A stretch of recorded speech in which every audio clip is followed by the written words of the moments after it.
This is Shreyas and welcome to my YouTube channel. अब देखिए, जैसे कि हमने फंडामेंटल पिछले वीडियो में फंडामेंटल राइट्स का इंट्रोडक्टरी पार्ट और उसके साथ साथ फीचर्स जितने भी फंडामेंटल राइट्स के वो डिस्कस किए थे। In this video will discuss about article 12 and article 13 जो कि बहुत ज़रूरी है आगे फंडामेंटल राइट्स को स्टडी करने के लिए। सो हम इस वीडियो में आर्टिकल 12 और आर्टिकल 13 ये दो आर्टिकल्स को स्टडी करेंगे और उसके बाद के जो वीडियोज रहेंगे वहाँ से हम फंडामेंटल राइट्स को शुरू करेंगे। Okay, so let's start with the discussion. जैसे आगे बढ़ेंगे हम फंडामेंटल राइट्स को स्टडी करेंगे तो हमको हमेशा एक वर्ड मिलेगा, वो है स्टेट। तो हम ये देख लेते हैं कि स्टेट क्या है। तो स्टेट क्या है ये जानने के लिए हमें आर्टिकल 12 को स्टडी करना होगा। देखिए आर्टिकल 12 में डेफिनेशन ऑफ स्टेट दी गई है। According under article 12 definition of state is given. इसमें ये दिया गया है कि स्टेट के अंडर कौन कौन आएंगे, स्टेट कौन कौन रहेगा। तो स्टेट इसके अकॉर्डिंग हम देख लेते हैं। सबसे पहले देखिए government and parliament of India. पूरा गवर्नमेंट हो गया, उसके साथ साथ पार्लियामेंट ऑफ इंडिया हो गया, पूरा पार्लियामेंट, यानी देखिए उसमें एग्जीक्यूटिव आ गए, लेजिस्लेटिव ऑर्गन्स आ गए, पूरे यूनियन गवर्नमेंट के, ये सब स्टेट कहलाएंगे, ये सब स्टेट के अंडर आएंगे।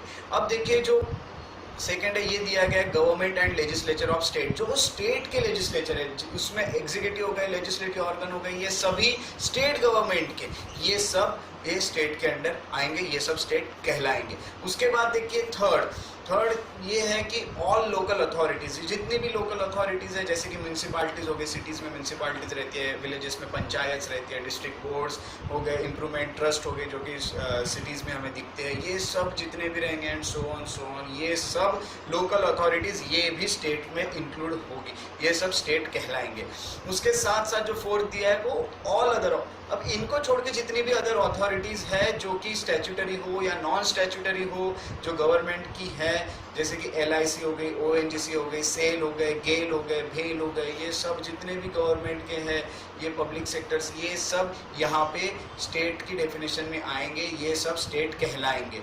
ओके, तो देखिए सबसे पहले अब इनको याद कैसे रखना है ये देख लेते हैं हम। सबसे पहले ऊपर से हम स्टार्ट करेंगे। सबसे ऊपर कौन होता है? सेंटर। तो यूनियन गवर्नमेंट में जितने आएंगे वो सब। उसके बाद उसके नीचे आएगा स्टेट, यानी स्टेट गवर्नमेंट में जितने आएंगे वो सब। उसके बाद थर्ड आता है लोकल बॉडीज, लोकल अथॉरिटीज़। तो लोकल अथॉरिटीज़ यानी उसके नीचे, स्टेट के नीचे लोकल अथॉरिटीज़। लोकल अथॉरिटीज़ में जितने भी आएंगे वो सब, विलेजेस, पंचायत, उसके साथ साथ म्यूनसिपालिटीज़, ये सब।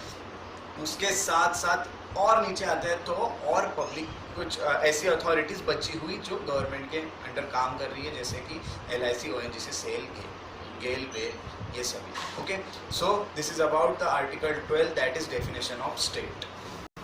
हमने ये तो देख लिया कि स्टेट के अंडर कौन कौन आएंगे, स्टेट कौन कौन कहलाएंगे। तो हम देखते हैं अब ये स्टेट जो डिफाइन किया गया है, इसमें देखिए पूरी एजेंसीज है, काफ़ी वाइडर सेंस में इसको डिफाइन किया गया है, सभी एजेंसीज इसमें इंक्लूड की गई है स्टेट में। अब देखिए ये एक चीज़ आपको याद रखना है, जितनी भी एजेंसीज है जो स्टेट के अंडर आती है, जो स्टेट कहलाती है, ये अगर हमारे कोई भी फंडामेंटल राइट्स को वायलेट करते हैं तो हम इनको चैलेंज कर सकते हैं इन द कोर्ट्स में ये चैलेंज किए जा सकते हैं in case of violation of fundamental rights by these agencies. तो ये हमको याद रखना है। उसके साथ साथ देखिए सुप्रीम कोर्ट ये कहता है इवन अ प्राइवेट बॉडी और एजेंसी, देखिए कोई प्राइवेट बॉडी हो या एजेंसी हो जो स्टेट के लिए काम कर रही है, फिलहाल हो सकता है परमानेंटली, हो सकता है टेम्पररी कुछ काम कर रही है स्टेट के लिए, तो ये स्टेट के लिए जो काम कर रही हो, प्राइवेट एजेंसी हो या एजेंसीज हो, कोई भी एजेंसी हो, ये सब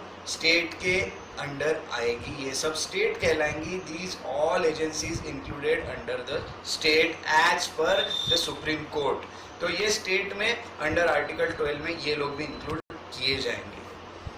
आर्टिकल 12 को स्टडी कर लिया, तो अब हम आर्टिकल 13 की तरफ जाते हैं। देखिए आर्टिकल 12 में हमने देखा कि स्टेट्स में कौन कौन आते हैं, स्टेट्स कौन कौन कहलाते हैं। तो अब हम देखेंगे कि आर्टिकल 13 क्या कहता है। आर्टिकल 13 ये कहता है कि जो भी laws inconsistent with fundamental rights है वो सब वॉइड रहेंगे, ठीक है, वो सब। यानी देखिए कोई भी अगर इस तरह का लॉ बनता है जो फंडामेंटल राइट्स को वायलेट कर रहा है या उसके अकॉर्डिंग नहीं है, तो ये सब वॉइड बताए जाएंगे, ये सब नल रहेंगे। ओके, ये हमको याद रखना है। उसके साथ साथ अब ये जो चीज़ है ये डिसाइड करेंगे हमारे कोर्ट्स। तो देखिए इसीलिए ये जो प्रोसीजर है जिससे ये एक्सप्रेस करते हैं कोर्ट्स की ये लॉ इनकंसिस्टेंट है, तो इसको जुडिशियल रिव्यू कहा जाता है। तो judicial review, doctrine of judicial review यहाँ पे आर्टिकल 13 में है। तो इसके साथ साथ जो देखिए अब जो पावर है, अगर ये पावर सुप्रीम कोर्ट को मिली है तो ये आर्टिकल 32 के अंडर मिली है। सुप्रीम कोर्ट आर्टिकल 32 के अंडर ये काम करेगा। उसके साथ साथ हाई कोर्ट्स जो है वो आर्टिकल 226 के तहत ये जितने भी लॉज है इसको अनकॉन्स्टिट्यूशनल या फिर इनवैलिड डिक्लेयर करेगा in on the ground of contravention of any fundamental rights. Fundamental rights को तोड़ रहा है या उसके अकॉर्डिंग नहीं है, वॉयलेट कर रहा है, जो भी है ये सब लॉ इनकंसिस्टेंट रहेंगे, ये सब वॉइड रहेंगे। ये हमको यहाँ पे याद रखना है। This is all about article 13। अब देखिए जैसे कि हमने लॉ ये वर्ड देखा था हमारे पिछले स्लाइड में, लॉ इनकंसिस्टेंट। तो लॉ क्या होता है ये भी था आर्टिकल 13 में दिया गया है। लॉ में कौन कौन से लॉ आएंगे, तो देखिए सबसे पहले according to article 13 permanent laws आएंगे, जो भी एनेक्ट किए जाएंगे बाय द पार्लियामेंट या फिर स्टेट लेजिस्लेचर, जो भी लॉज बनाएगा परमानेंट लॉज, ये सब इसके अंडर आएंगे। उसके साथ साथ कुछ टेम्पररी लॉज बनाए जाते हैं, कुछ टाइम के लिए होते हैं, जो जैसे कि ऑर्डिनेंस पास किया जाता है बाय द प्रेसिडेंट और state governors.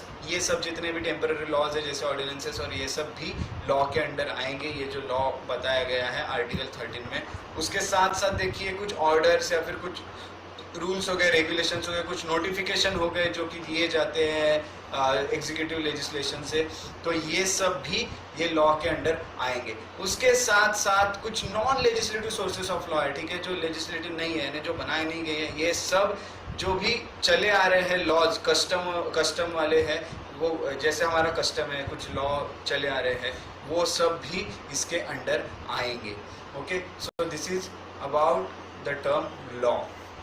This is all about Article 12 and Article 13 of Indian Constitution. I hope you like it. If you like it, please like, share and subscribe to my YouTube channel. Thank you.